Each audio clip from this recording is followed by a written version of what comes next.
El Reino Unido conoció una época de máximo esplendor durante la segunda mitad del siglo XIX, periodo que coincide con el dilatado reinado de Victoria en 1837 a 1901, la llamada Era Victoriana. Gran Bretaña se convirtió en la primera potencia mundial por la prosperidad de su economía y la extensión e importancia de su imperio colonial, que culminó con la proclamación de la reina Victoria como emperatriz de la India en 1877. Bienvenidos a Historioburgo, acompáñenme a este viaje por la historia. Suscríbete a mi canal y dale like, que eso me ayuda mucho a crecer.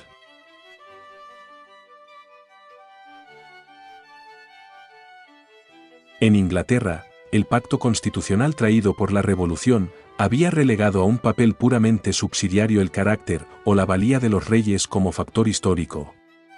Gran Bretaña acababa de vencer a Francia en la gigantesca confrontación que enmarcó las guerras de la República Francesa y de Napoleón.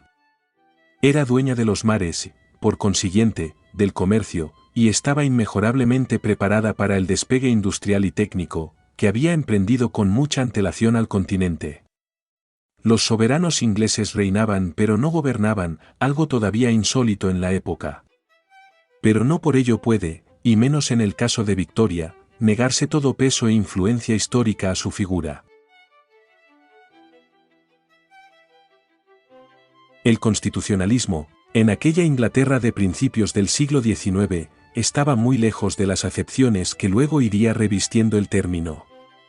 En realidad, era la correa de transmisión de una oligarquía de notables, repartida entre las fracciones más emprendedoras de la nobleza derrotada por la Revolución, y las capas superiores de la burguesía, los grandes comerciantes e industriales. El reparto del poder se efectuaba mediante un régimen electoral censitario, solo votaban los poseedores de las rentas más elevadas, asegurado con 1000 procedimientos irregulares. En 1832, 5 años antes de la coronación de Victoria, se había procedido a una reforma política trascendental, bastante imperfecta todavía, pero que amplió sensiblemente el cuerpo de electores, y suprimió los abusos más evidentes. El ininterrumpido aumento de la población urbana, y los cambios operados en el tejido social a consecuencia de la revolución industrial, hicieron ver a algunos políticos lúcidos la necesidad de incorporar a la vida política activa los sectores surgidos de tales transformaciones, particularmente el proletariado urbano y las clases medias. A pesar de las reservas de sectores poderosos, las clases medias y bajas tomaron conciencia de sus derechos ciudadanos con la Guerra de Secesión Americana. El triunfo norteño alentó a las clases trabajadoras británicas en la conquista de sus reivindicaciones en materia de sufragio. Los dos grandes partidos, el liberal y el conservador, representantes en líneas generales de los antiguos Whigs y Tories, respectivamente, fueron tomando forma al iniciarse el reinado de Victoria, y el sistema parlamentario bipartidista se consolidó definitivamente en torno a 1850. Los liberales, con Palmerston a la cabeza, y los conservadores, con Peel como líder, presidieron la política del primer período victoriano. Las dos figuras de la segunda mitad del siglo fueron el liberal Gladstone y el conservador Disraeli. El Partido Liberal tomó como bandera la necesidad de ir reformando las estructuras del Estado y de ir avanzando hacia el ideal de la plena democracia. Su lucha política, basada en el liberalismo político, estuvo contestada por la siempre rigurosa oposición de los conservadores, convertidos en los defensores de los valores del pasado, en amparadores de los intereses del medio rural y en valedores del proteccionismo económico. Disraeli cambió la imagen del partido orientándolo hacia el reformismo y la defensa del librecambio. Con la amplia política de reformas llevadas a cabo por ambos partidos, iniciada en torno a los años 30, se promovieron nuevas actuaciones de carácter secularizador y democrático muy adelantadas para su época. Con todo, el periodo no estuvo exento de dificultades internas y de agitación social. La senda que había de llevar a una nueva reforma electoral estaba sembrada de obstáculos. Planeada en un principio por los círculos más progresistas del Partido Liberal, la oposición de las esferas más reaccionarias de este determinó, paradójicamente, que fueran los Tories los que finalmente la materializaran. No sin desgarros, ni escisiones internas en sus alas más ultras, Benjamin Disraeli consiguió que por fin su primer ministro, Lord Derby, diera luz verde durante su tercer ministerio a la ley de reforma electoral el 15 de agosto de 1867. Con la nueva ley, bastaba la condición de propietario o de inquilino urbano, para acceder al derecho al sufragio. Con ello se dobló el número de ingleses con derecho al voto. Pero aunque en los distritos rurales se rebajó el censo requerido, para ejercer el derecho al voto, este permaneció inalcanzable para los pequeños campesinos. El salto en el vacío, que habían pronosticado los críticos de la reforma electoral, nunca llegaría a producirse. La reforma no deparó más que beneficios de cara a la mayor integración social del país, y para el desarrollo de un régimen de libertades y de democracia efectivas. La redistribución de escaños, en favor de las grandes circunscripciones urbanas, y el consiguiente aumento del voto obrero en las ciudades, no condujeron a la dictadura obrera parlamentaria vaticinada por las esferas nobiliarias y altoburguesas de la nación. Según una paradoja corriente en la vida política británica, el Partido Conservador fue desplazado del poder en las elecciones del año siguiente, que registraron una abrumadora victoria de los liberales, presididos por una personalidad de excepción, William Gladstone. Su larga y brillante carrera como parlamentario y gobernante, en especial, como hacendista del gabinete Palmerston, le otorgó, sin discusión, la jefatura del partido Whig a la muerte de Palmerston. La primera etapa del gabinete de Gladstone se caracterizó por traducir a realidades cotidianas el espíritu triunfante de la reforma electoral de 1867. No obstante, sus firmes convicciones religiosas, y pese a las recomendaciones de la reina Victoria, el líder liberal efectuó la separación de la Iglesia y el Estado, en la Irlanda protestante, y obtuvo igualmente del Parlamento una ley agraria para todo el territorio de esta isla, con el propósito de proteger a los colonos contra los desahucios abusivos. La pacificación de Irlanda avanzó con esas medidas, aunque el verdadero significado de la actuación del ministerio descansó en que, por fin, todos los sectores interesados en resolver la cuestión irlandesa comprendieron que, en Gladstone existía la decidida voluntad de entregarse a la tarea pacificadora con toda energía. Su voluntad de reforma se evidenció, igualmente, en el tratamiento del tema universitario, sobre el que Gladstone había meditado largamente. En los inicios de los años 70, las pruebas religiosas fueron abolidas, en Cambridge y Oxford, y los centros de enseñanza superior abrirían sus puertas en adelante a todos los alumnos, independientemente de creencias espirituales. Una trascendental ley de educación estableció, en 1870, la obligatoriedad de la asistencia a la escuela de todos los niños menores de 13 años, creando además los medios necesarios para hacerla efectiva. En el ámbito de la justicia, se adoptaron igualmente disposiciones para simplificar y modernizar los procesos. El establecimiento de un único Tribunal Supremo, así como la promulgación de una ley judicial, fueron los instrumentos más importantes de esta profunda reforma. No menos trascendental, fue la operada en el ejército. Las disfunciones y máculas en su sistema de reclutamiento, en la dirección, la intendencia y la sanidad habían quedado flagrantemente al descubierto, en la guerra de Crimea. También en este trienio del primer gabinete de Gladstone, considerado por sus jefes como una insuperable máquina gobernante, se creó el famoso Civil Service, que daría a Gran Bretaña la administración que demandaba su posición en el mundo, y el gigantesco desarrollo de su vida colonial. Por supuesto, la presión de la clase obrera tuvo que ver con la implantación de las reformas políticas y sociales.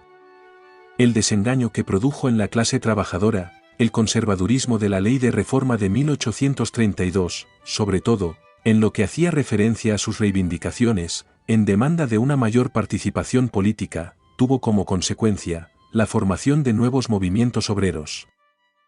En 1836, dos dirigentes moderados, Lovett y Hetherington, fundaron la Asociación Londinense de Trabajadores. Constituida por artesanos cualificados, obtuvieron un gran éxito de afiliación.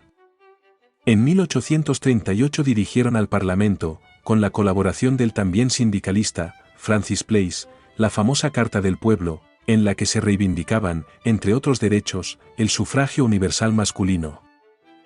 Sobre su contenido, coincidirían otros movimientos radicales y obreros, pero los cartistas, como se les denominó, fueron conquistando mayores parcelas de protagonismo, gracias al respaldo de la masa obrera, y radicalizaron sus protestas, en contra de los abusos empresariales, y del paro originado por el maquinismo. Poco a poco, la represión policial, y los despidos y represalias de los empresarios, hicieron mella en buena parte de la clase obrera. El movimiento cartista empezó a perder apoyos, sobre todo, cuando empezaron las divisiones internas entre sus dirigentes. Superados los momentos críticos de los años centrales del siglo, y ante la prosperidad económica de las siguientes décadas, representantes sindicales y líderes obreros comprendieron la inutilidad de mantener continuadas reivindicaciones políticas.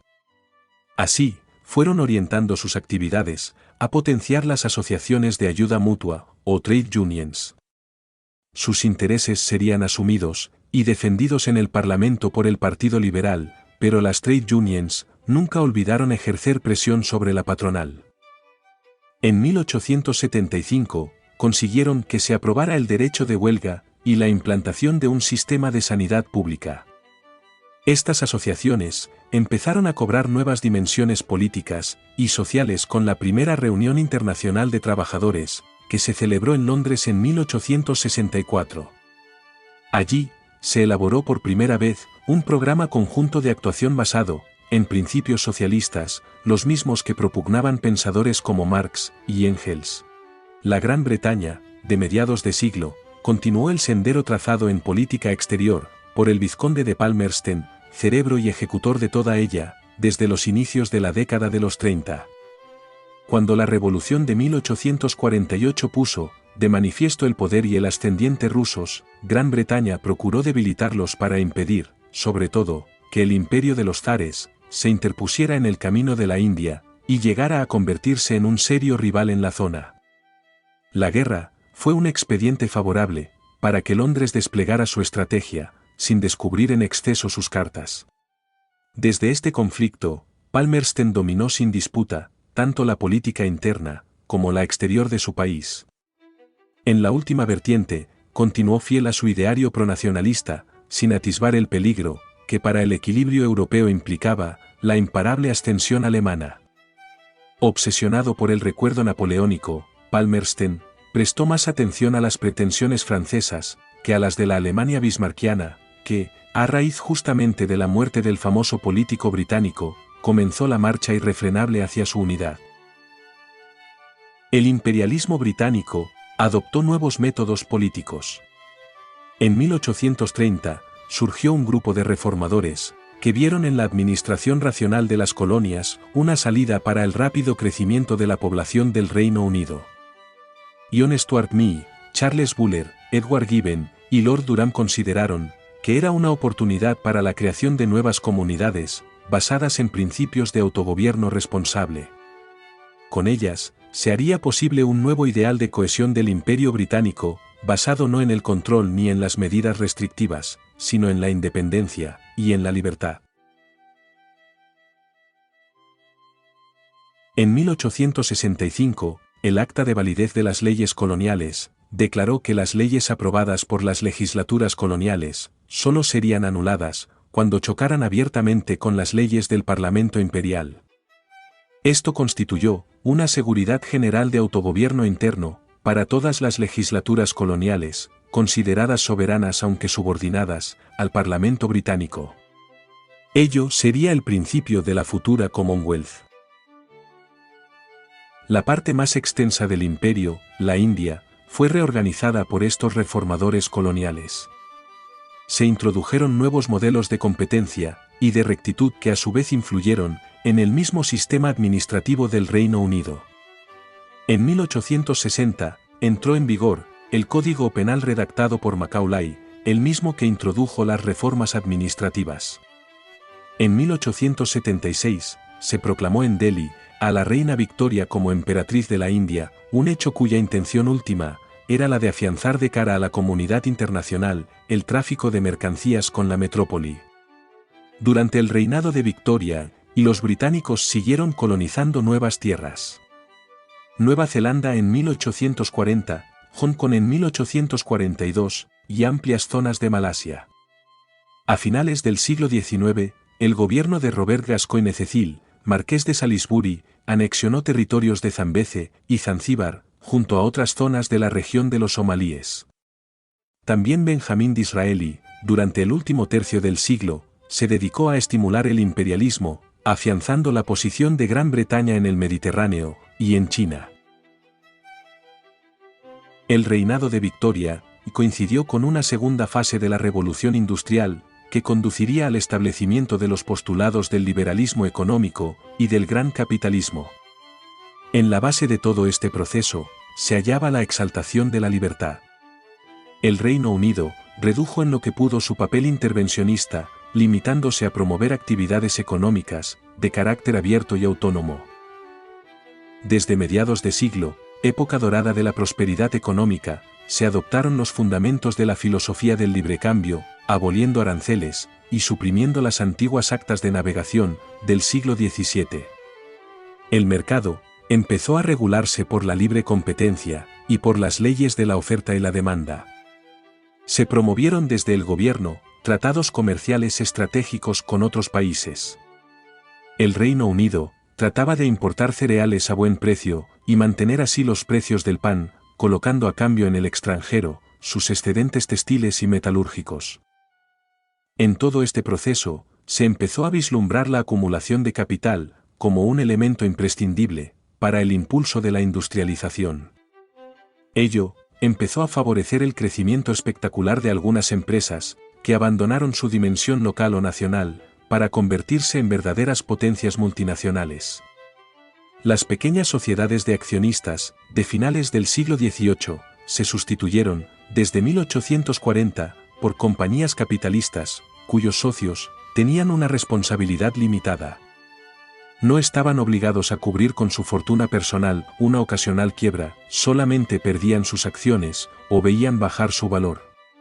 La banca inglesa multiplicó exponencialmente sus actividades y activos, sobre todo, gracias a sus operaciones de empréstito a la industria, que necesitaba importantísimas sumas, a consecuencia de los elevados costos de producción, distribución e innovación tecnológica. La solidez de la libra esterlina marcó máximos en las cotizaciones, y fue durante el siglo XIX la divisa internacional. El Banco de Inglaterra se convirtió en el primer banco del mundo. Hubo también quiebras importantes y algunas crisis cíclicas de ámbito internacional. La crisis de 1873 a 1879 se inició en Viena, a consecuencia de la escasa rentabilidad de los ferrocarriles, que repercutió en las industrias del hierro y de la extracción de carbón. Se extendió por Alemania y Francia, y llegó al Reino Unido, dañando esencialmente al sector textil, cuya producción cayó en picado, generando salarios bajos y pérdida de empleos. Estos descalabros económicos y sociales, probablemente inherentes al sistema capitalista, se repitieron periódicamente. Las crisis provocaron la desaparición de muchas empresas. Otras, avaladas por prósperos negocios internacionales, consiguieron salir airosas y atraer a un mayor número de accionistas. La acumulación de capital les permitió encargarse de servicios públicos esenciales. Ferrocarriles, puertos o suministros de agua y gas. Se crearon grandes monopolios, administrados a menudo por poderosas familias capaces de decidir acontecimientos en varios continentes a la vez. Había nacido una forma de imperio capitalista, todavía inadvertida por el hombre de a pie, y preocupante para políticos y juristas. El enorme poder económico de determinados empresarios británicos determinó en gran medida las líneas políticas de algunos gobiernos. La prosperidad económica, experimentada durante la época victoriana, favoreció en líneas generales las condiciones de vida de la sociedad británica.